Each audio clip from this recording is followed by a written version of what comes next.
Hello, नमस्कार. माझं नाव देवयानी. मी दयासरा फाउंडेशनमध्ये गेले जवळ-जवळ 5 वर्ष काम करत आहे ॲज अ प्रोग्राम एक्झिक्युटिव्ह आणि दयासराची कंपनी सेक्रेटरी म्हणून. आज माझ्याबरोबर आहेत गिजरे सर. गिजरे सरांना 40 प्लस वर्षांचा अनुभव आहे finance, risk management, credit management, international banking आणि बऱ्याच बँकिंग आणि फायनान्स रिलेटेड क्षेत्रामधील. गिजरे सर स्टेट बँक ऑफ इंडियामध्ये काम करत होते आणि त्यांना एम-एस-एम-ई या क्षेत्रामध्ये गाढा अनुभव आहे.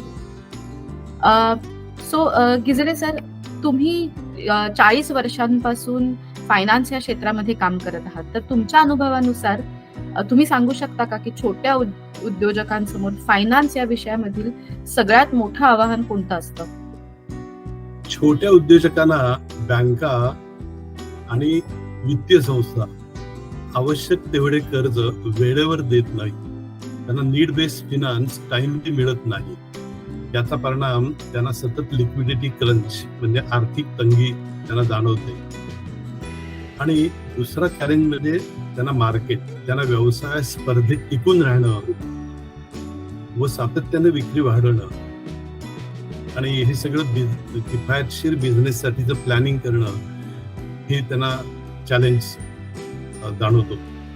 बरेच वेळेला बिझनेस व वैयक्तिक खर्च यामध्ये गल्लत होते आणि त्यामुळे व्यवसायासाठी असलेले पैसे हे वैयक्तिक किंवा कुटुंबासाठी खर्च केले जातात. व्यवसायात टिकून राहणं महत्वाचं आहे आणि त्यासाठी सतत अपडेट होणं हे सुद्धा महत्वाचं आहे. त्यामुळे नफा मिळालेला जर व्यवसायात टाकला तरच त्यांचा बिझनेस जास्त वाढू शकतो. हे पैसे जर तुम्ही फ्लॅट बुकिंग करता वापरले तर व्यवसायाचं गणित बिघडतं.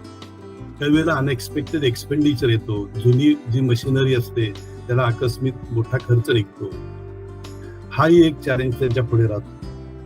छोटा व्यवसाय हा वन मॅन शो असल्यामुळे time management, delegation of work to trusted employees हाही महत्वाचा भाग आहे.